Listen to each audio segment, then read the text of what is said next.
जामवंत जी ने सुना तो तुरंत तुरंत छलांग लगाई, भैया वो राम सेना हम ही है। जैसे ही सुना कि हम ही है तो तुरंत जटायु के भाई संपाति के वापस से पंख आ गए। बोले राजा रामचंद्र भगवान की जय। जान लिया संपाति ने कि मेरा भाई अब रहा नहीं। जानकी जी की रक्षा में मेरे भाई ने अपने प्राण त्यागे। तो समुद्र के तट जाकर के तिलांजलि आदि कर्म किया अपने भाई के उद्धार के लिए। सब वानर सेना ने हाथ जोड़ करके कहा, अब हमें आगे का मार्ग प्रशस्त करो, कहाँ मिलेंगी हमें जानकी।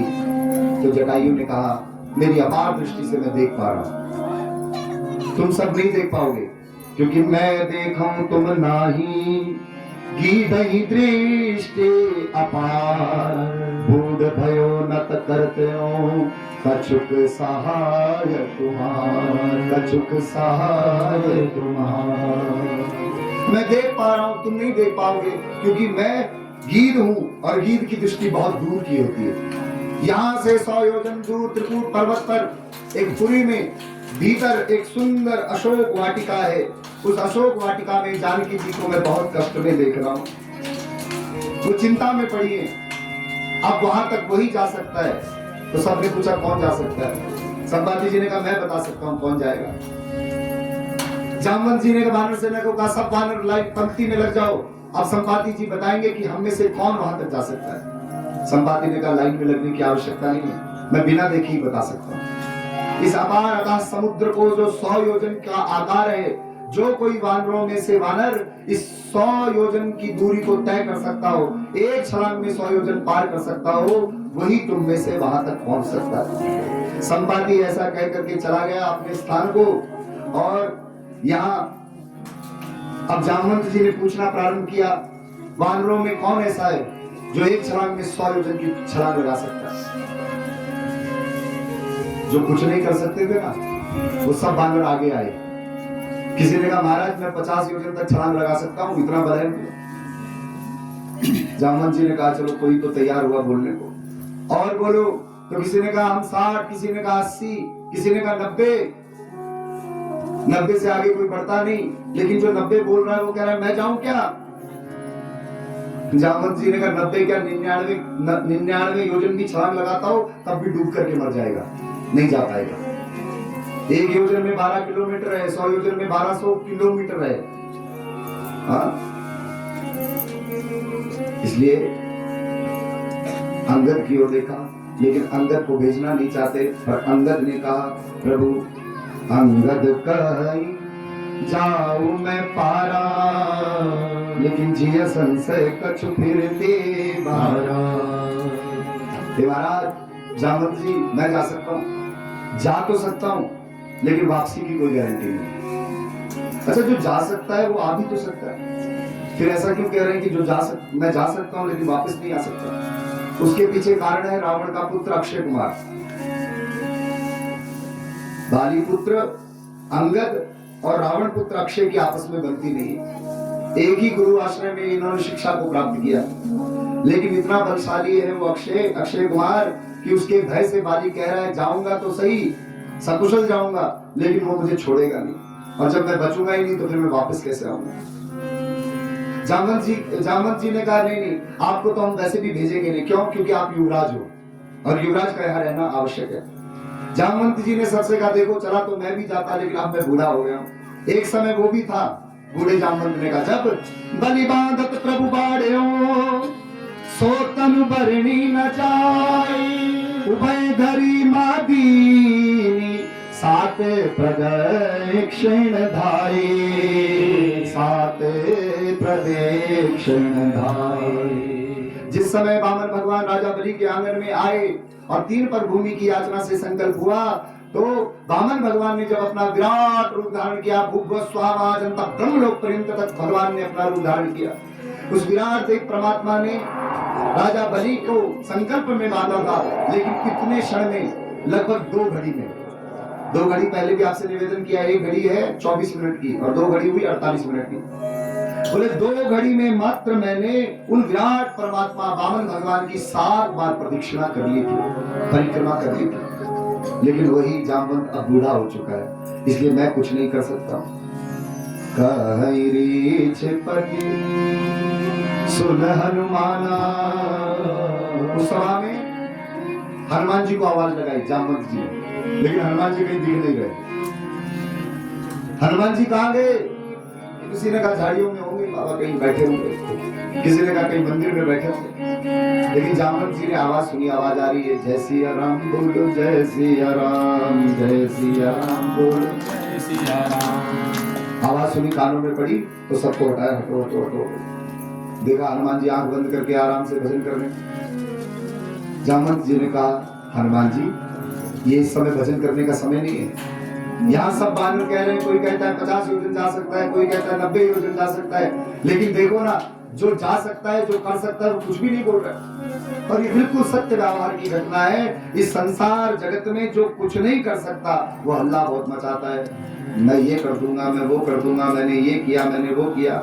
लेकिन जो सब कुछ कर सकता है वो परमात्मा, जो दिन और रात को चला रहा है, जो सूर्य की गति को दे रहा है, जो वायु दे रहा है, जो हमारे जीवन को बना रहा है, वो परमात्मा कभी नहीं कहता कि मैंने कुछ किया या मैं कुछ करूंगा। होता है ना, आप व्यवहार में देखोगे, शादी ब्याह के समय में जो कुछ नहीं करेगा वो हल्ला मचाएगा, यहाँ ये करना था, या अरे ये क्या कर दिया। लेकिन जो करने वाले वो चुपचाप से काम में लगे रहेंगे, सब काम करेंगे। जामवंत जी ने कहा रीच पति सुन हनुमाना, का चुप साधी रहो बलवाना। अरे पवन तनय बल पवन समाना, बुद्धि विवेक विज्ञान विधाना। कवन सो काज कठिन जग माही, कवन सो काज कठिन जग माही। जो नहीं होए तात तुम पाई। क्यों चुप बैठे हो? राम काज के लिए आप आए हो, क्यों मौन बैठे हो? कौन सा ऐसा कार्य जो तुम नहीं कर सकते हो? राम काज लगी तब अवतारा, राम काज लगी तब अवतारा। तो सुना और सुनते भयो पर्वताकारा। जैसे ही सुना राम काज लगी मम अवतारा, तो हनुमान जी महाराज ने कहा जय श्री राम, और तुरंत हनुमान जी ने विराट पर्वताकार रूप धारण कर दिया। हनुमान जी सिंहनाद करी बारा लीले नाग गल्लदी पारा। हनुमान जी ने गर्जना करते कहा कि मैं अभी के अभी खारे समुद्र को, स्वयं को छलांग लगा करके पार कर दूंगा। विराट हनुमान जी ने कहा सहार सहित सहाय रावण ही मारी, आन हुई त्रिकूट उपारी। रावण को परिवार सहित समाप्त कर दूंगा और त्रिकूट पर्वत को उठा करके यहाँ ले आऊंगा। जामवंत जी, जामवंत में पूछम तोए, उचित सिखावन दीजहु मोहि, उचित सिखावन दीजहु मोहि। हनुमान जी ने कहा जामवंत जी, मुझे उचित शिक्षा दो, मुझे क्या करना है? जामवंत जी ने कहा पहले तो नीचे आ जाओ, इतना गुस्सा करना ठीक नहीं है। हनुमान जी फिर वापस अपने रूप में आए। जामवंत जी ने कहा देखो, रावण को बिल्कुल छूना भी मत। आचार्यों ने कहा देखो, अगर इस सभा में विवेकी प्रज्ञान वृद्ध जामवंत जी ना होते आज, तो हनुमान जी आज ही रावण को मार देते और आज ही रामायण खत्म हो जाती। और फिर आज हम आपको कहते ठीक है जी हम चलते हैं, भगवान ने चाह फिर मिलेंगे। लेकिन एक दिन का और समय दे दिया राम कथा को। क्यों मिला? क्योंकि जामवंत जी जैसे विवेकी वृद्ध व्यक्ति, जगत व्यवहार की कुशलता को जानने वाले को इस बात को जान लेना चाहिए कि जिस समाज में बड़े वृद्ध होते हैं उस समाज का कोई बाल बांका नहीं कर सकता है। वो समाज मिल करके रहता है, वो समाज जुड़ करके रहता है। लेकिन जिस समिति सदस्यों के समूह में कोई बुद्धिमान वृद्ध व्यक्ति नहीं होता, वो आपस में लड़ लड़ करके समितियां और समाज खंडित होता चला जाता है। यहाँ वृद्ध जामवंत जी ने कहा हनुमान जी, तुम्हें रावण को नहीं मारना, जानकी जी को नहीं लाना, तुम्हें केवल जाना है और एक न करो तात तुम जाए, से तई देखी कहो सुधि आई, सीतई देखी कहो सुधि आई। केवल इतना करो कि जाओ और जाकर के जानकी जी की सुध पाओ और वापस आओ, बाकी सब काम तो राम जी करेंगे। जामवंत जी ने कहा कपिसेन संग संगारि निश्चर राम, सीतई आनी राम, सीतई आनी राम, सीतई आई। कपिसेन संग संगारि निश्चर राम, सीतई आनी राम। सीता जी राम कहेंगे, सीता जी सीतई आनी। नारदास बखानी है, नारदास बखानी है, अभी नारदास बखानी है। चाहत चाहत सुनो परम पद नर पावही, परम पद नर पावही, परम पद नर पावही। रघुवीर पर पासोग मधुकर पास, तुलसी गावही आकाश, तुलसी गावही आकाश, तुलसी गावही। तुझे संग संधारि निश्चर राम, सीतई आनी राम, सीतई आनी राम, सीतई आनी। हे हनुमान जी, राम जी के कार्य को आपको करने की आवश्यकता नहीं है। रावण और रावण की सेना को मारने के लिए भगवान राम जी को हमारी भी आवश्यकता नहीं है। वो सब कुछ करने में सामर्थ्यवान परमात्मा है। हमारी सेना को, वानर सेना को लेकर के जाएंगे, रावण को मारेंगे और जानकी जी को लेकर के आएंगे। जब राम जी जानकी जी को लेकर के आएंगे तो नारद आदि सुर महात्मा जन उनकी कीर्ति यश को तीनों लोक में गाएंगे। और जो इस महिमा कथा को सुनेगा, जो सुनत गावत कहत समुझत परम पद नर पावई। जो कोई भी इस कथा को, राम जी की इस महिमा, हनुमान जी की इस महिमा, इस चरित्र को सुनेगा और गाएगा, और केवल सुनेगा गाएगा नहीं, समझेगा भी, तो क्या होगा? उस नर को, उस जीव को परम पद की प्राप्ति होगी। तुलसीदास जी महाराज ने कहा रघुवीर के चरण कमल रूपी पुष्प के मन रूपी मेरा मकरंद भौरा बना हुआ, मेरा मन रूपी भौरा उन्हीं के चरणों में लगा है। ये तुलसीदास उन राम जी की महिमा को गा रहे हैं।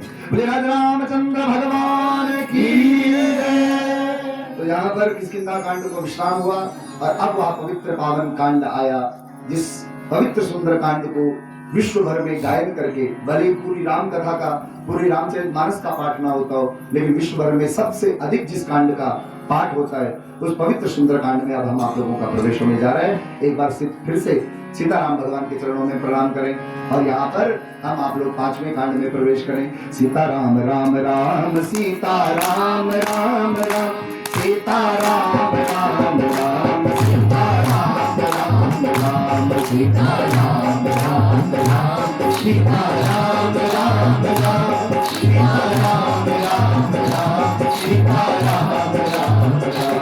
सीताराम हनुमान सीताराम हनुमान, सीताराम हनुमान सीताराम हनुमान, सीताराम हनुमान सीताराम हनुमान, सीताराम हनुमान सीताराम हनुमान, सीताराम हनुमान सीताराम हनुमान, सीताराम हनुमान सीताराम हनुमान, सीताराम राम राम सीताराम राम राम, सीताराम राम राम सीताराम राम राम, सीताराम राम राम सीताराम राम राम, सीताराम राम राम सीताराम राम राम। वीर हनुमाना अति बलवाना, वीर हनुमाना अति बलवाना, राम नाम रसियो रे रघुमन बसियो रे, राम नाम रसियो रे रघुमन बसियो रे। वीर हनुमाना अति बलवाना, वीर हनुमाना अति बलवाना,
श्री हनुमान जी महाराज की जय।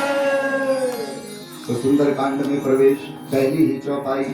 जामवंत के वचन सुहाए, सुनि हनुमंत हृदय अति भाए।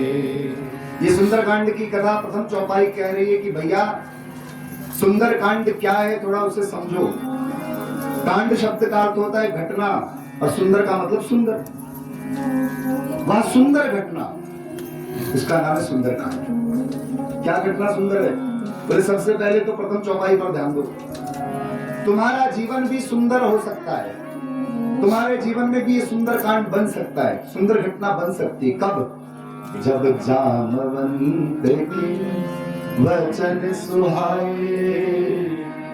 जब जामवंत यानी तुम्हारे बुजुर्गों की बात तुम्हें कड़वी नहीं लगेगी।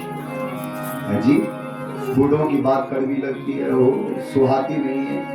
लेकिन जब जामवंत जैसे बूढ़े बुजुर्ग की बात सुहाने लगेगी तो क्या होगा?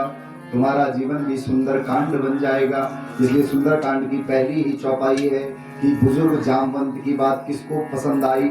हनुमान जी को। जामवंत के वचन सुहाए, सुनि हनुमंत हृदय अति भाए।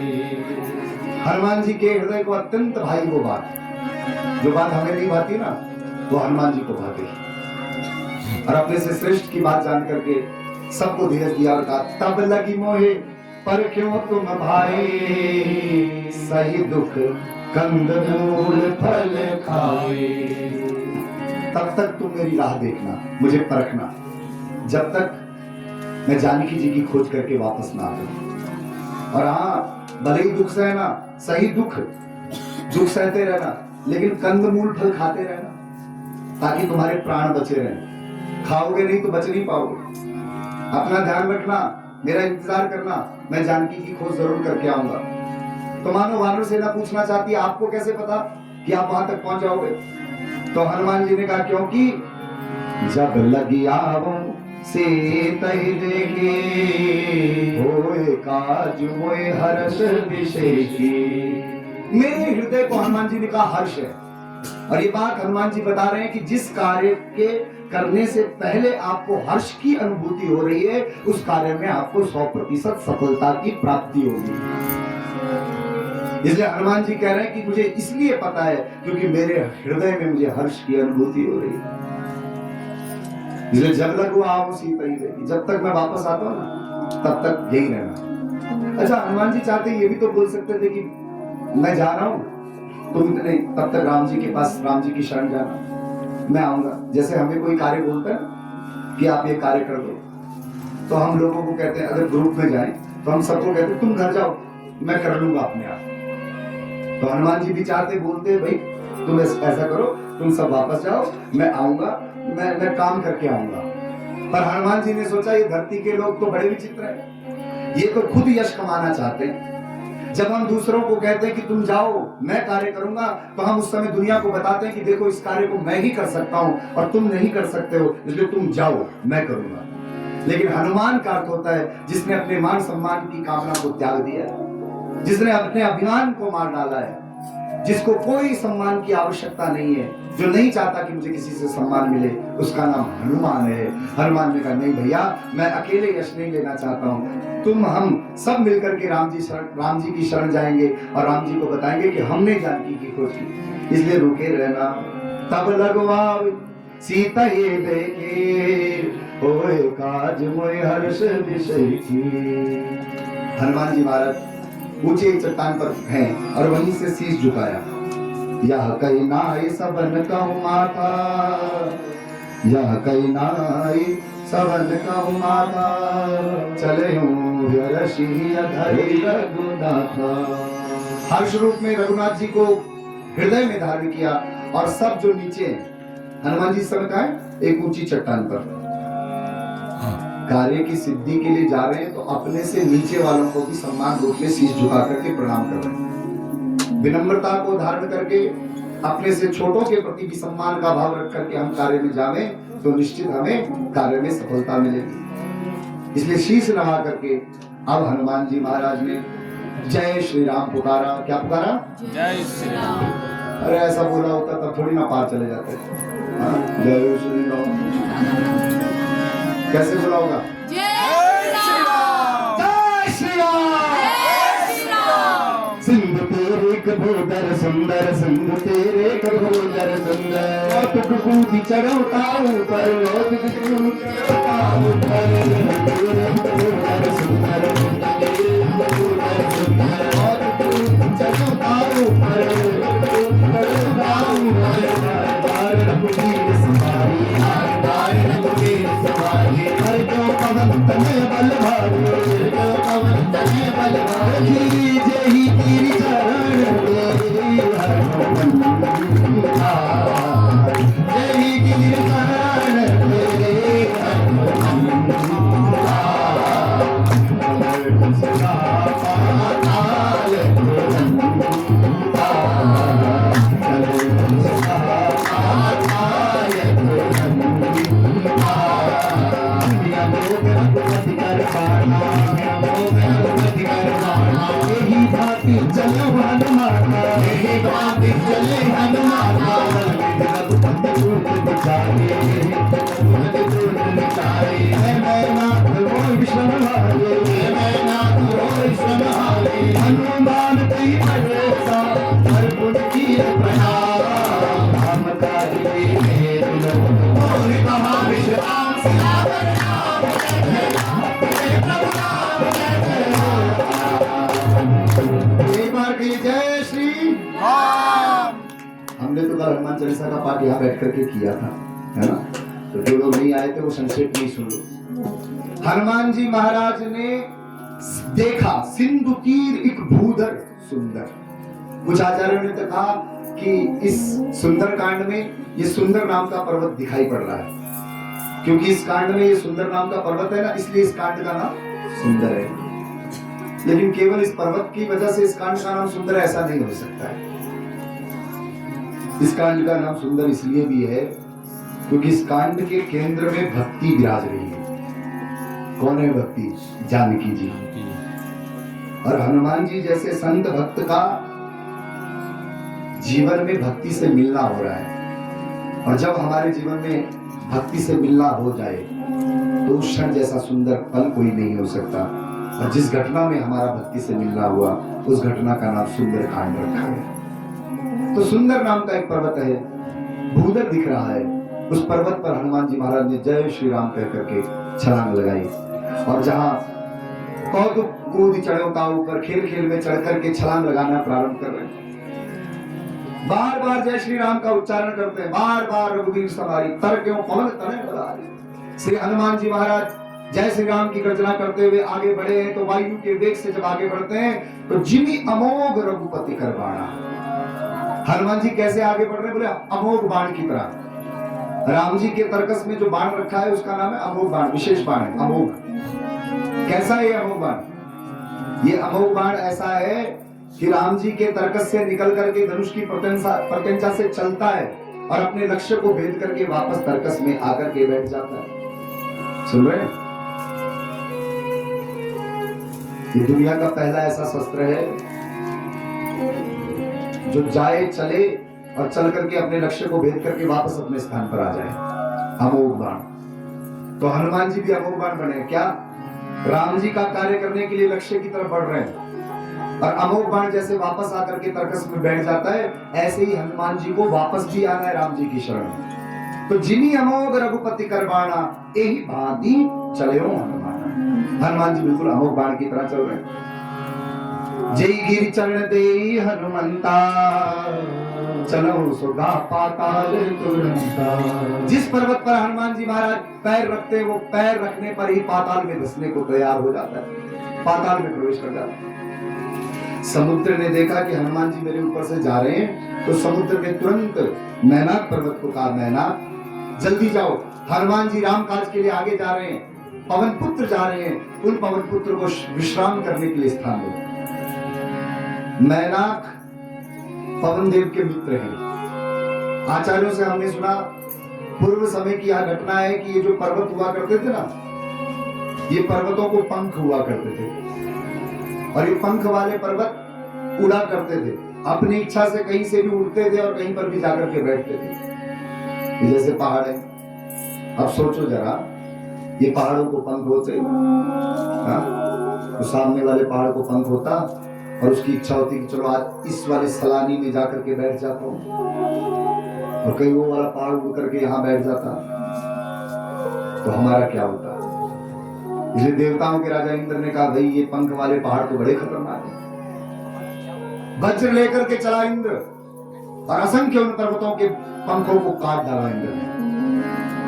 लेकिन क्योंकि पवन देव का मित्र है मैनाक पर्वत, इसलिए मैनाक छटपटा रहा था, तो पवन देव ने कहा तू चिंता मत कर, मैं तुझे बचाऊंगा। पवन देव ने अपनी लीला से इस मैनाक पर्वत को समुद्र में छुपाया, और आज जब समुद्र ने बताया कि मैनाक पवन देव के पुत्र ऊपर से जा रहे हैं, उनको कुछ विश्राम करने के लिए स्थान दो, तो तुरंत मैनाक पर्वत ऊपर आया। मैनाक पर्वत ने कहा, हे हनुमान जी, हे पवन पुत्र विश्राम करो। हनुमान जी ने कहा, आपका परिचय क्या है?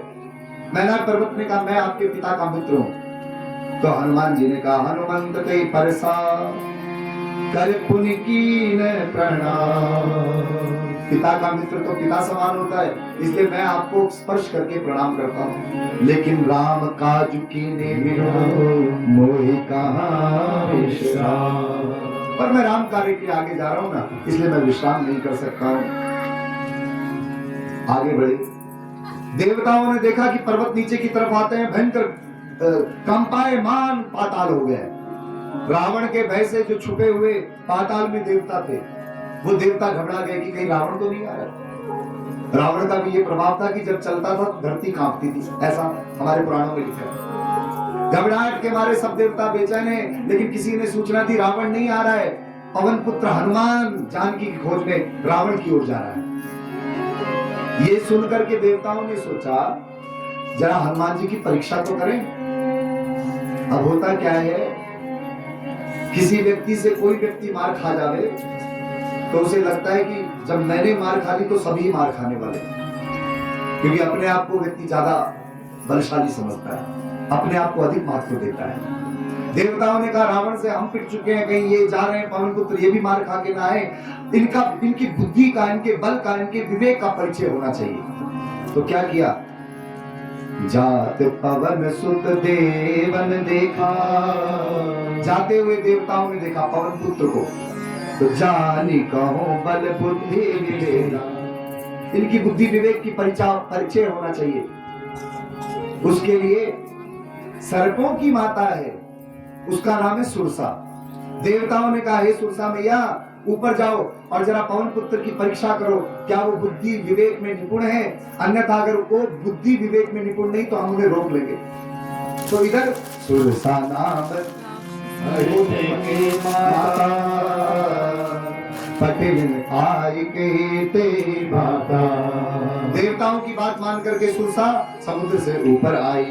और सुरसा ने कहा, सर्पों की माता ने कहा हनुमान जी को देखकर, आज सुरन मोहि दीन आधा, आज सुरन मोहि दीन आधा, आज सुरन मोहि दीन आधा, आज सुरन मोहि दीन आधा। सुरत बचन का पवन तुम्हारा, सुरत बचन तुम्हारा, सुरत बचन का पवन तुम्हारा, सुरत बचन का पवन तुम्हारा। राम काज करके मैं आऊं, फिर मैं आऊं, सत्य कहे निधान तुम्हारे, सत्य कहो निधान तुम्हारे। बोलो जतन दे नहीं जाना, बोलो जतन दे नहीं जाना। शीश नमो करो हनुमाना, शीश नमो कहे हनुमाना। जोधन भाई तेरी नादन भारा, जोधन भाई तेरी नादन भारा। अबू तन दीन गुरुर विधारा, अबू तन दीन गुरुर विधारा। सर्पों की माँ सुरसा ने कहा, आज सुरन मोहि दीन आहारा। तो हनुमान जी ने कहा, भैया एक बार राम काज कर आऊं, फिर आऊंगा, फिर मुझे खा लेना। सुरसा ने कहा, मैं पागल हूं क्या, तुझे जाने दूंगी तू वापस आएगा? नहीं, मैं तुझे आज ही खाऊंगी। कवन्यु जतन दे हनुमान, हनुमान नहीं जाना। कितना प्रयास किया हनुमान जी महाराज ने कि सुरसा मैया मुझे जाने दो, लेकिन सुरसा मैया ने जाने नहीं दिया। तो हनुमान जी ने कहा, ग्रसित न मोहि खाओ हनुमाना, अगर जाने नहीं देती तो ले खा मुझे। सुरसा ने कहा, अच्छा खा। तो सुरसा ने अपने मुख का विस्तार किया, जो जन भरी तई बदन पसारा, शरीर का विस्तार किया, एक योजन का बनाया। हनुमान जी ने कहा, खेल करना चाहती है तो ले, अब मैं तेरे साथ खेल करता हूँ। हनुमान जी ने दुगना किया, इसने 16 योजन का शरीर बनाया, हनुमान जी ने 32 का बनाया। 16 योजन मुख तय थयो, तो तुरंत पवन सुत कर तेज भयो। अरे जस जस सुरसा बदन बढ़ावा, कासु दून कपि रूप दिखावा। हनुमान जी ने इसके छल को, कपट को जान करके, माया को जान करके जिस सिद्धि का प्रयोग कर रही है वही सिद्धि हनुमान जी ने दिखाई। ये विराट होती है, हनुमान जी भी विराट होते हैं। सुरसा रुकी नहीं, सुरसा ने 7 योजन ते ही आनन कीना, 100 योजन का शरीर विस्तार कर दिया। सुन रहे? तो हनुमान जी ने कहा, दुनिया वालों मेरी इस कथा को सुनोगे ना सुंदरकांड में तो शिक्षा ले लेना। हर जगह बड़े होने से काम नहीं बनता है, कहीं कहीं कार्य छोटे होने से बनता है। तो सुरसा ने जब विराट रूप धारण किया तो हनुमान जी ने कहा, 100 योजन हो चुकी है, अब मुझे क्या और बड़ा होना। अति लघु रूप पवन सुत लीना, बिल्कुल छोटा सा रूप धारण किया। अब वो 100 योजन वाली सुरसा जब अपना मुख बंद करने को तैयार हुई, तब तक तो हनुमान जी छोटे से बनकर के मुंह में गए, मुंह से पेट में गए, पेट से आंतड़ियों को देखा, किडनी को देखा, कोई स्टोन नहीं है इसमें, लीवर भी बढ़िया चल रहा है, हार्ट भी बिल्कुल पंपिंग कर रहा है। हनुमान जी पेट से घूम फिर करके वापस आए, अभी तक तो उसका मुंह ही पूरा बंद नहीं हुआ था। हनुमान जी हाथ जोड़ करके खड़े हो गए और कहा, माँ, हे माँ। सुरसा ने कहा, माँ कैसे बोलता है? बोले, माँ मैं अभी अभी आपके पेट से आया हूँ, तो पेट से तो बच्चा ही आता है, अब मैं आपका बच्चा हूँ। बदन पैठी पुनि बाहर आवा, मांगा विदा ताये सिर नावा। सुरसा बड़ी प्रसन्न हुई, जान गई कि तुम्हारा बल बुद्धि विवेक बड़ी अत्यंत प्रशंसनीय है। इसलिए सुरसा ने कहा, नहीं हनुमान जी, मैं तुम्हें खाने नहीं आई थी। मोई सुरन जेई लागी पठावा, देवताओं ने मुझे जिसलिए भेजा था ना, बुद्धि बल मरम तोर में पावा, मैंने तुम्हारे उस बुद्धि बल मरम को जान लिया है, इसलिए जाओ राम काज सब कर हूं, तुम बल दे निधान, आशीष दे गए सो हर्ष चलो हनुमान, हर्ष चलो हनुमान। सुरसा ने बहुत प्रकार का आशीर्वाद दिया और कहा राम जी का कार्य जरूर सफल करोगे, तुम ही राम का कार्य करोगे, आशीर्वाद दिया। हनुमान जी महाराज यहाँ से भी जय श्री राम कह करके अपनी गति में आगे बढ़े। तो आगे निश्चर एक सिंधु महरई, निश्चर एक सिंधु महरई, निश्चर एक सिंधु महरई, निश्चर एक सिंधु महरई। हरि माया ये खट गई, हरि माया ये खट गई, जीव जगत ये खट उड़ाई, ये लगन उड़ाई। एक विधि सदा गगन चर खाए, एक विधि सदा गगन चर खाए। चल हनुमान नाम चल हनुमान नाम आसु कपट सुर गई जीता, आई मारी मारो तजोरी राम, आई मारे मारो तजोरी राम। भारत भारत करो मंदिरा,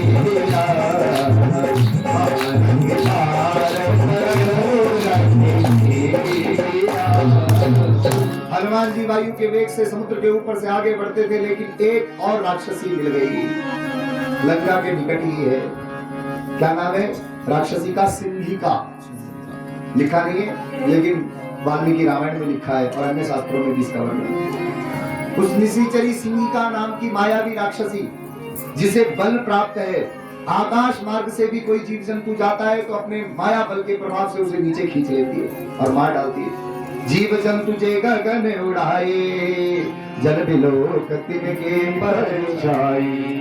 परछाई पकड़ती है, पकड़ती परछाई को है, और जिसकी परछाई होती है वो नीचे की तरफ आता है। हनुमान जी वायु के वेग से आगे बढ़ रहे थे। हनुमान जी ने देखा मैं जा आगे रहा था, लेकिन आगे नहीं, मैं नीचे की तरफ जा रहा हूं, ये क्या हो रहा है? हनुमान जी समझ गए। सोई छल हनुमान कह कीना, हनुमान जी ने कहा ये सिंहिका मेरे साथ छल करती है। तासु कपट कपि तुरतहि छीना। अब हनुमान जी आगे नहीं बढ़े, बिल्कुल अपने शरीर को ढीला छोड़ दिया। सिंहिका अपनी माया से हनुमान जी को नीचे खींच रही है और हनुमान जी नीचे जा रहे हैं। क्यों जा रहे हैं? ताकि एक बार मेरी रेंज में आ जाए ना, तो ऐसी मुष्टि प्रहार करूंगा कि इसका उद्धार हो जाएगा। हनुमान जी महाराज नीचे जा रहे हैं। सिंहिका जैसी हनुमान जी के निकट पहुंच चुकी है, हनुमान जी ने मुष्टिक बनाई और कहा जय श्री राम, और एक मुष्टि प्रहार से सिंहिका का उद्धार कर दिया। हनुमान जी वापस अपनी गति में आगे बढ़े। तो सैल विशाल देखे आगे, सैल विशाल देखे आगे, सैल विशाल देखे आगे, सैल विशाल देखे आगे। पर धार चरण भयता, पर धार चरण भयता, पर चरण लंका देखे, पर चरण लंका देखे। कहीं न जाए अति दुर्ग विशेष, कहीं न जाए अति दुर्ग विशेष। सैल विशाल देखे आगे, सैल विशाल देखे आगे।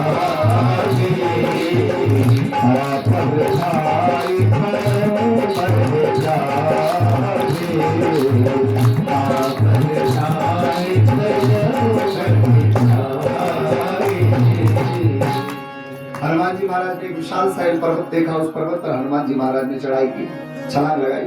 आगे गिरी पर चढ़ करके एक सुंदर पुरी का दर्शन किया, जिस पुरी के चारों तरफ से दीवारें स्वर्ण की प्रकोठों की बनी हुई है।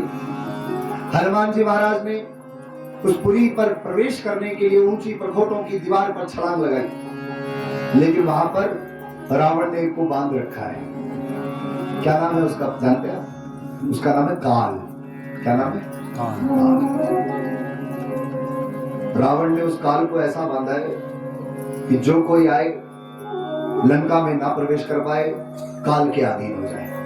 लेकिन हनुमान जी महाराज ने अपने दांतों से ऐसे जकड़ दिया उस काल को कि कटकटाने लगे। काल रोने लगा, हे हनुमान जी मुझे छोड़ दो, मेरे अपराध को क्षमा कर दो। हनुमान जी ने कहा मेरे कार्य को करोगे? काल ने कहा बोलिए। बोले इधर मुंह मत कर, अब उधर मुंह कर। और जिस किसी को मैं इशारा करूं ना, उसे अपना काल का प्रभाव दिखाना। अब किसी को बंदर काटा हो तो वही जानता है कि बंदर के काटने का क्या कष्ट होता है। भगवान ना करे किसी को बंदर काटे, यहाँ तो वैसे भी बहुत दिखते हैं। काल को पता चला कि कैसे काटता है। काल ने कहा जो कहोगे वही करें। हनुमान जी ने ऊंचे उस परकोटे से नीचे देखा, पुर रखवारे देखी बहू, कपि मन कीन विचार। उस सुंदरपुरी के भीतर खूब नगर के राक्षसों को देखा, सजे हुए बाजार को देखा, नगर सुंदर गलियों को देखा। है राक्षसों की नगरी लेकिन बिल्कुल साफ सुथरी नगरी है। पुर रखवारे देखी बहू, कपि मन कीन विचार। अति लघु रूप धरो निसे, नगर करो पैसा। इतने राक्षस, इतने योद्धा, अभी जाना ठीक नहीं। उजाले का समय था। हनुमान जी ने सोचा क्यों ना अति लघु रूप धरो, छोटा रूप धारण करूं और निसी अंधेरा हो जाए तो अंधेरे में मैं प्रवेश करूंगा, कोई मुझे देख नहीं पाएगा। हनुमान जी महाराज ने इंतजार किया, सूर्य अस्तांचल की तरफ हुआ, अंधकार छाने लगा। अब हनुमान जी महाराज ने मसक समान रूप कपि धरे, लंका चलो सुमरे नर हरि। श्री राम जी का स्मरण करते हुए मसक का रूप धारण किया।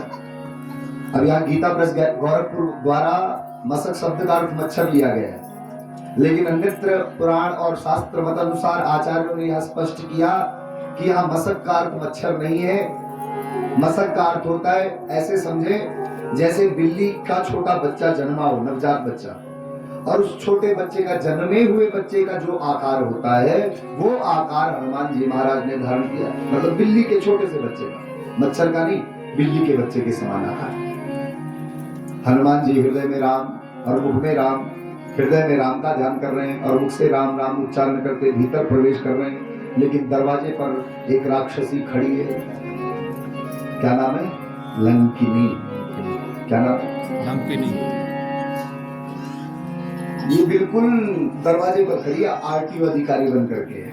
हर गाड़ी की जांच करनी है और विदेश से आने वालों के तो बिल्कुल पासपोर्ट भी चेक करती है, बॉर्डर पर खड़ी है। तो हनुमान जी ने प्रवेश किया। नाम लंकिनी एक निश्चरे, सो का चल से मोए निंदली। अरे जाने नहीं मरमु सठ मोरा, मोर आहार जहाँ लगी चोरा। उस राक्षसी लंकिनी ने कहा, ए सठ। हनुमान जी ने कहा, मुझे सठ कहती है? वो लंकिनी कह रही है, तू मुझे जानती नहीं, जहां तक जगत में चोर है वही मेरा भोजन है। मैं और किसी को नहीं खाती, मैं चोरों को खाती हूं। तुझे लगता है कि तुम मुझसे छुप करके भीतर प्रवेश कर जाएगा? हनुमान जी ने कहा, अच्छा दोबारा कहो, क्या बोला आपने?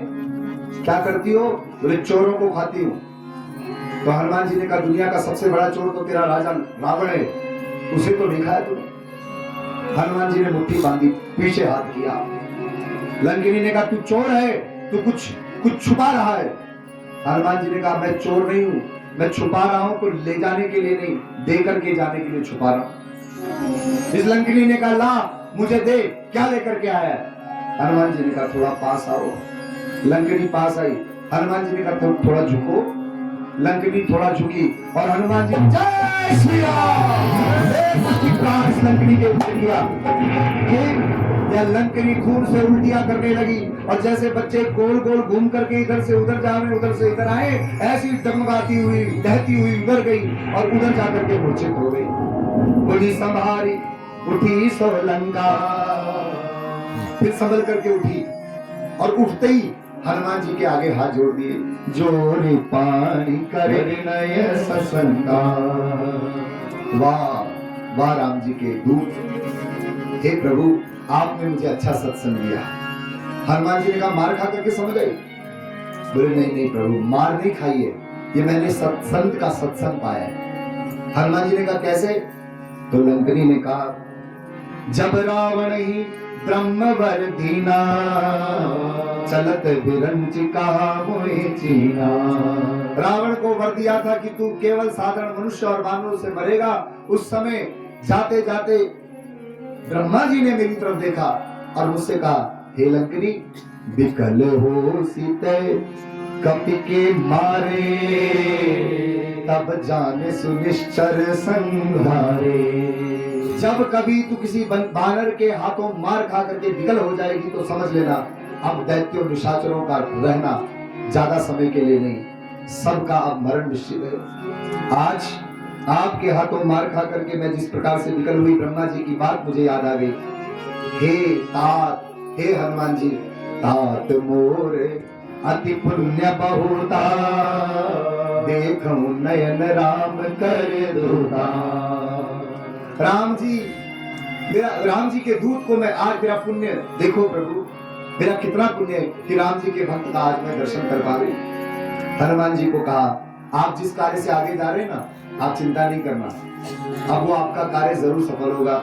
लेकिन बहुत सुंदर कहा लंकनी ने कहा, और जो बात लंकनी हनुमान जी को कह रही है वो बात मैं अपनी व्यासपीठ से आपसे कह रहा हूँ। किसी भी कार्य के लिए आप घर से बाहर निकल रहे हैं, दहलीज को लांघ रहे हैं और आपको लगता है कि आपके कार्य में कोई रुकावट, चाहते हैं कि आपके कार्य में कोई रुकावट ना आए, तो इस सुंदरकांड की चौपाई का पाठ करके अगर आप जाएंगे तो मेरी व्यासपीठ का विश्वास मानना, जब आप इस चौपाई का पाठ करके घर से किसी कार्य के लिए जाएंगे तो 100% आपका वह कार्य सफल होगा, 100% होगा। लंकनी ने कहा,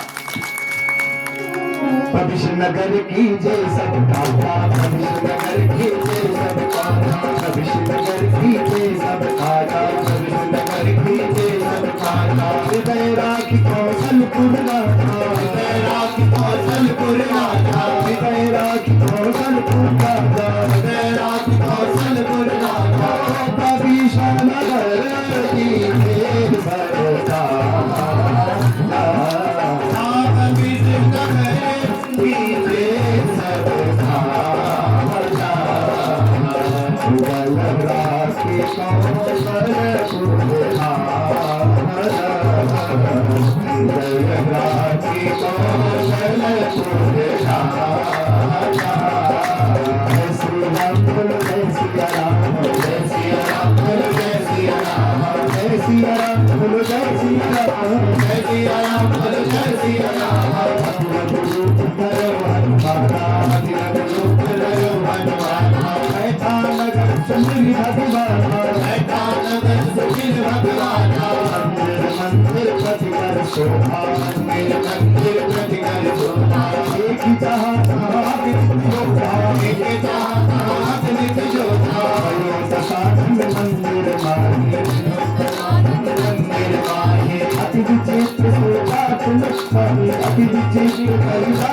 क्या हुआ, हनुमान जी को शिक्षा दी, मंत्र दिया और कहा, प्रविश नगर की जय सब काजा, हृदय राखी कौशलपुर राजा।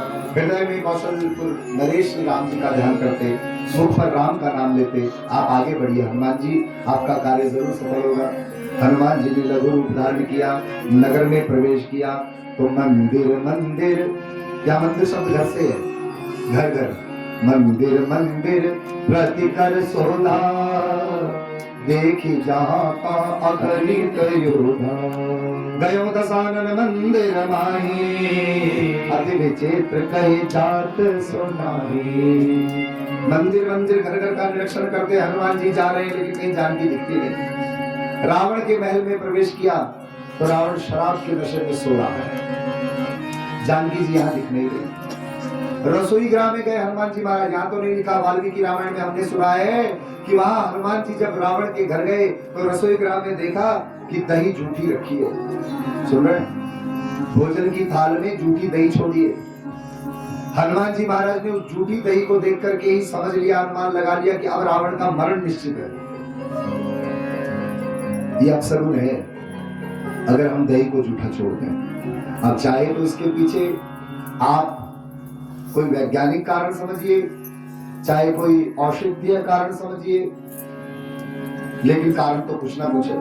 इसलिए हमारे पुराने बुजुर्गों को हमने देखा है, जब कहीं किसी पात्र में दही पाते हैं तो दही जब बच जाती है, जो लगी होती है पात्र में, उसमें पानी डालते हैं, पानी से फिर उसको थोड़ा मिला लेते हैं, हाथ से भी मिला लेते हैं, जो बच जाता है उसे पी जाते हैं। ये पुरानी परंपरा है हमारी भारतीयों की। लेकिन अगर ऐसा अपराध आप करते हैं तो ऐसा अपराध मत कीजिएगा। ये औषधीय गुणों को धारण करने वाली हनुमान जी तो पहचान गए कि इसका मरण निश्चित है। लेकिन रावण शराब के नशे में सोया है, बेसुध होकर के पड़ा है। हनुमान जी ने परीक्षण किया, खोज की, लेकिन जानकी कहीं दिखती नहीं। तो सैन्य किए देखा कपिते, मंदिर मौन देखी गए देही, भवन एक पुनि दीख सुहावा, हरि मंदिर ता भिन्न बनावा। एक भिन्न घर दिखा, उस घर पर अंकित राम जी के पवित्र नाम और पवित्र चिन्हों को देख करके उसे मंदिर की तुलना की जा सकती है। अब तक जिनका निरीक्षण हुआ तो मंदिर नहीं थे, वो घर थे। लेकिन हमारे यहाँ घर को मंदिर कहा जाता है। लेकिन किस घर को? हर घर को? बोले नहीं नहीं, जिस घर में राम जी के भक्त रहते हैं, जिस घर में सदैव राम जी का स्मरण होता है, राम की महिमा का गायन होता है, जहाँ सदैव राम की पूजा की व्यवस्था होती है। तो हनुमान जी को वास्तव में अब मंदिर मिला। जहाँ राम जी के अंकित चिन्हों को देखा, राम नाम को देखा, तो आगे बढ़े। रामायुध अंकित ग्रह शोभा बरेणी न जाए, नव तुलसी का वृंद देखी हरस कबीरा, देखी हरस कबीरा। उस मंदिर के आंगन में तुलसी मैया को देख करके, राम जी के आयुध अस्त्र शस्त्रों के चिन्हों को देख करके, राम नाम अंकित हुआ देख करके हृदय में बड़ी प्रसन्नता हनुमान जी को प्राप्त हुई। पर हनुमान जी थोड़ा संशय में पड़ गए। क्या पड़ गए? क्यों पड़ गए? क्योंकि हनुमान जी ने देखा यहाँ तो सब राक्षस हैं। लंका निश्चर कर निवासा, तो फिर यहाँ सज्जन कर वासा। जब इस लंका में सभी ही दुराचारी, पापी, पापात्मा और दुष्ट दैत्यों को मैं देख रहा हूँ, तो क्या इस लंका में कोई सज्जन व्यक्ति भी है? हनुमान जी आगे बढ़े, मन ही मन में तर्क कर रहे थे। मन में तर्क करे कपिलागा, लेकिन इतने में ते समय विभीषण जागा। वो रात्रि बीतने को थी, भोर की प्रथम पहर का प्रारंभ हुआ और राम जी के भक्त विभीषण जी जागे। और जैसे ही जागे, जागते ही मुख से क्या निकला? राम राम राम राम ते सुमिरन किया। राम नाम सुमिरन किया, और वो सुमिरन विभीषण जी कर रहे हैं। और सुनाई किसको पड़ रहा है? हनुमान जी को। हृदय हरस कपि सज्जन चीना।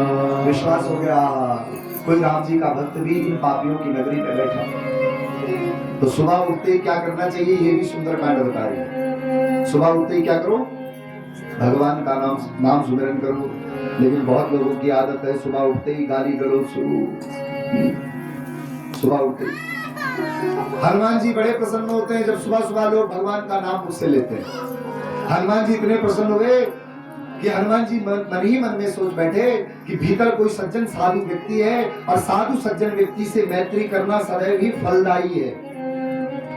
दुष्टों से मैत्री हो जावे तो दुष्टों का संग तो दुख देता है, लेकिन सज्जनों का संग तो सुख देता है। सज्जन अगर मैत्री ना भी करते हो तो उनसे जबरन मैत्री करनी चाहिए, हठपूर्वक मैत्री करनी चाहिए। इसलिए हनुमान जी ने सोचा, यही सन हट करे यूं पहचानी, नहीं भी मुझसे मैत्री करेंगे तो मैं जबरदस्ती उनसे मैत्री करूंगा, जो भीतर से राम राम पुकार रहे। यही सन हटी करे यूं पहचानी, क्योंकि साधु ते होई ना कारज हानि, साधु ते होई ना कारज हानि।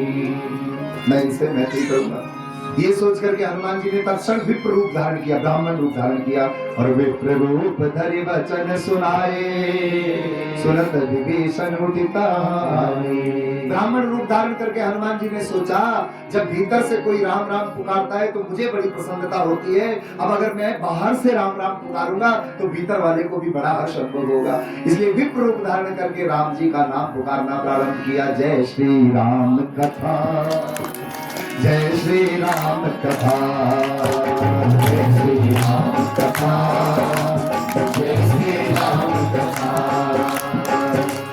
जय प्रणाम पूछे कुशलाही, जय प्रणाम पूछे कुशलाही, विप्र कहो कथा सुनाई, विप्र कहो कथा सुनाई। ये तुम्हारी दास नाम कोई, ये तुम्हारी दास नाम कोई, हृदय प्रीति अति हो, हृदय प्रीति अति हो, तुम राम दीन अनुरागी, राम दीन अनुरागी। आयो मोहि करण बड़ भागे, आयो मोहि करण बड़ भागे। राम कर बताओ जय श्री राम कथा, जय श्री राम कथा, जय श्री राम कथा, जय श्री राम कथा, जय श्री राम कथा, जय श्री राम कथा, जय श्री राम कथा, जय श्री राम कथा। श्रीमद् रामचरितमानस पुराण की। तो हनुमान जी ने भी राम जी की महिमा बाहर से गानी प्रारंभ की। राम नाम सुना तो विभीषण बड़े प्रसन्न होकर के, अत्यंत आनंद विभोर होकर के हनुमान जी के को विप्र रूप में देख करके प्रणाम किया और प्रणाम करके पूछा, करी प्रणाम पूछे कुशलाए। प्रणाम करके कुशल पूछ रहे, आप ठीक हैं? साधु संत महात्माओं से हम पूछें आप ठीक हो तो ये मर्यादा नहीं है। गुरु जी से हम पूछे आप ठीक हो, ये मर्यादा नहीं है। अपने से शेष साधु संत महात्मा वो हमसे पूछे कि हम कैसे हैं और वो स्वयं बताएं कि मैं कैसा हूं। लेकिन यहाँ विभीषण पूछ रहा है, कुशल शेष पूछ रहा है आप ठीक है? क्यों भाई? मानो हनुमान जी को कहना चाहता हूं प्रभु क्षमा करना, मैं आपसे पूछ रहा हूं कि आप कैसे हो, लेकिन क्या करूं, इस निशाचरों के समुदाय में, इस समाज में, लंका के भीतर अगर कोई राम नाम पुकार सकता है तो वो केवल विभीषण के पास परमिट है। केवल मुझे अधिकार है कि मैं यहाँ राम का नाम ले सकता हूँ, नहीं तो निशाचरों की सभा समाज में अगर कोई राम नाम लेता है ना तो ये लोग उसे बहुत कष्ट देते हैं। मानो इस मर्यादा में पूछ रहे हैं कि हे प्रभु करी प्रणाम पूछे कुशलाए, विप्र कहो निज कथा बुझाए। हे प्रभु आप कौन हो, अपनी कथा मुझसे कहिए कि तुम हरिदासन महु कोई, मोरे हृदय प्रीति अति होई। या फिर कि तुम राम, क्या कहीं तुम राम ही तो नहीं हो? दीन अनुरागी आयो मोहि करण बड़ भागी। तो कहीं राम जी ही तो अपने दास पर अनुग्रह करते हुए दास को दर्शन देने के लिए नहीं आए? मैं आपको नहीं पहचान पा रहा हूँ, हे प्रभु आप कौन हैं? तब हनुमंत कही सब राम कथा निज नाम। हनुमान जी महाराज ने फिर पूरी राम कथा कही, मैं राम जी का दूत हूँ, ये सारी बात बताई। तो तुरंत विभीषण ने कहा सुनो पवन सुत रहनी हमारी, जिन दस नौ महु जीव बिचारी। हे हनुमान जी महाराज मेरी तरफ जरा देखो, मेरी दशा बिल्कुल ऐसी है जैसे 32 दांतों के बीच में एक बिचारी जीव होती है। सुन रहे हो? असंख्य इन दैत्य राक्षसों के बीच में मैं अकेला पड़ा हूं। हनुमान जी तो मुस्कुरा ही रहे होंगे, हनुमान जी तो कह रहे होंगे कि तुमने क्या जीव को हल्के में लिया है क्या? वो कथा सुनी होगी ना आपने कि दांतों और जीव का झगड़ा हो गया। क्यों? क्योंकि दांतों में कुछ फंसता था ना तो जीव बार बार वहां जाती थी। उन दांतों ने कहा हम 32 हैं तो थोड़ा सावधान रहा कर तू हमारे सामने, नहीं तो किसी दिन ऐसा काटेंगे ना तुझे कट करके अलग हो जाएगी। जीव ने कहा मुझे क्या तुम कम ताकतवर समझते हो? मैं अकेली हूं पर तुम 32 पर भारी पड़ जाओगे। 32 दांतों ने कहा क्या कर लेगी तू हमारा? जीव ने कहा मैं देखूंगी, जिस व्यक्ति के जबड़े में तुम भी हो हम भी हैं, मैं भी हूं, मैं देखूंगी जब वो कहीं बाजार में खूब भीड़ में कहीं खड़ा होगा तो उसके बगल में किसी हट्टे कट्टे व्यक्ति को ऐसी बात कहूंगी ना कि वो गुस्से में आकर के ऐसा मुष्टि प्रहार करेगा कि तुम 32 के 32 बाहर आ जाओगे। 32 दांतों का बल अधिक है कि उस अकेली जीव का बल अधिक है।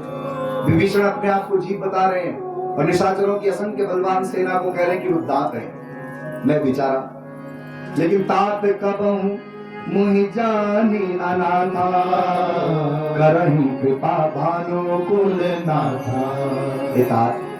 क्या कभी राम जी मुझ पर कृपा करेंगे? बहुत गलत सवाल, बहुत गलत सवाल है, प्रश्न है, बड़ी विनोद का विषय बन जाता है कि 80-85 वर्ष का वयोवृद्ध आदमी आकर के कभी हमसे कहे कि महाराज 85 साल का हो गया हूं, लेकिन क्या भगवान कभी मुझ पर कृपा करेंगे? तो हंसी आएगी। अरे महाराज, लोग बेचारे तो 70 से ऊपर नहीं बढ़ पाते हैं, तुम 85 तक पहुंच गए और अभी भी पूछ रहे हो कि भगवान कभी कृपा करेंगे? यानी तुम्हें भगवान पर विश्वास ही नहीं। आंख से देख पा रहे हो, पैर से चल पा रहे हो, खाना खा सकते हो और फिर भी कह रहे हो कि भगवान कब कृपा करेंगे? यही बात विभीषण कर रहा है। तो तुरंत हनुमान जी ने कहा ये बात ठीक नहीं कर रहे हो तुम। मेरी तरफ देखो, हम बानर हैं, जो हमारा नाम सुना लेता है उसे पूरे दिन भर कहीं आहार नहीं मिलता है, लेकिन मुझ जैसे अधम पर भी राम जी ने कृपा की। सुनो विभीषण, प्रभु कह रीते, करही सदा सेवक पर प्रीति। हे विभीषण, राम जी का यह सरल स्वभाव है कि वो सदैव अपने भक्तों पर प्रेम करते हैं। तब हनुमंत का सुन भ्राता, देखी चाहूं जानकी माता। हनुमान जी महाराज ने कहा वैसे तो तुम में और मुझ में कोई ज्यादा अंतर नहीं है। क्यों? क्योंकि हम दोनों भाई हैं। विभीषण ने कहा कैसे? बोले ऐसे कि हम दोनों एक ही माता पिता की संतान है। जगत पिता राम और जगत जननी माँ जानकी हमारी माँ है और जगत पिता राम हमारे पिता है। हम दोनों के एक ही माता पिता है। अंतर इतना है कि तुमने पहले जगत माँ, अपनी माँ, हमारी माँ को देखा है, लेकिन हमने सबसे पहले अपने पिता को देखा है, हमारे पिता को देखा है। बस इतना अंतर है हम दोनों भाई में। इसलिए एक काम करो ना हनुमान जी, तुम मुझे हमारी माँ से मिला दो और मैं मौका मिलेगा तो तुम्हें हमारे पिताजी से मिलाऊंगा। हनुमान जी ने कहा तब हनुमंत का सुन भ्राता, हे मेरे भाई, देखी चाहूं जानकी माता। विभीषण को ही मालूम है या रावण को मालूम है या विभीषण को मालूम है, रावण ने अपनी पुरी में अशोक वाटिका को ऐसा बनाया है कि अशोक वाटिका का पता कोई नहीं पा सकता है। ऊपर से देखने पर भले ही कोई देख ले, जैसे संपाति ने देखा, लेकिन भूल भुलैया की तरह नीचे से अगर कोई जा रहा है तो वो नहीं पहचान पाएगा। इसलिए विभीषण जिस मार्ग को जानता था उस मार्ग का पता बताया। जो विभीषण सकल सुनाई, चले पवन सुत विदा कराई, करि सोई रूप गयो पुनीतावा, बने अशोक सीता रमजलवा। हनुमान जी ने फिर से सूक्ष्म रूप धारण किया, लघु रूप धारण किया और जो मार्ग बताया था उस मार्ग पर जाकर के देखा तो देखा जानकी जी की दशा को। तुरंत उनके ऊपर जो वृक्ष था उस वृक्ष के ऊपर तरु पल्लव में छुप गए, छोटा रूप धारण करके। जानकी जी का शरीर अत्यंत दुबला पतला हो चुका है। कृष तनु शेष जटायक वेणी, जपति हृदय रघुपति गुण श्री। शरीर अत्यंत दुबला पतला, बालों की जटाएं बन चुकी हैं और हृदय में राम जी का स्मरण कर रही है। हनुमान जी देख रहे हैं कि जानकी जी कैसे बैठी है, अपने दोनों गोड़ों पर हाथ रख करके, और देख क्या रही है? अपने पैरों की तरफ। निज पद नयन दिए मन, राम पद कमल लिए, परम दुखी भाव पवन सुत, देखी जानकी।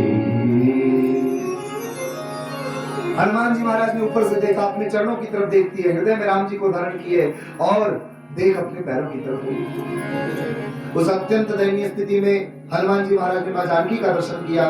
तरु पल्लव मारा रहा लुकाई, करे विचार करो का भाई, मैं क्या करूं? ऐसा विचार कर ही रहे थे, इतने में रावण आया। रावण अपनी बहुत सी रानियों को लेकर के, मंदोदरी को साथ में लेकर के आया और आकर के फिर प्रस्ताव रखा कि तब अनुचरी करो पन मोरा। एक बार मेरी तरफ देखो हे जानकी, एक बार पिलो की ममोरा। लेकिन जानकी जी ने इसकी तरफ देखा नहीं, धरती से एक तिनका उठाया और तिनके की ओट आगे की और का सुन दस मुख तृणधरी ओट कहती बैदे सुमरि अवधपति परम स्नेही। तो किसी ने कहा भैया ये तिनका उठाने की क्या आवश्यकता है? तो आचार्यों ने कहा भैया ऐसा है, धरती से जन्म हुआ है जानकी जी का और धरती से ही जन्म हुआ है इस तृण का। अपने पर कोई आज आवे किसी स्त्री पर तो उस समय उसका भाई ही, जहां पति ना हो, पति के अभाव में भाई ही अपनी बहन की रक्षा के लिए आगे आता है। तो मानो अपने भाई के रूप में तृण को आगे किया और कहा सुन दसमुख खगोत प्रकाशा कबहु की नलिन करे विकासा असमन समझ कहते जान गे खल सुध नहीं रघुबीर बाण।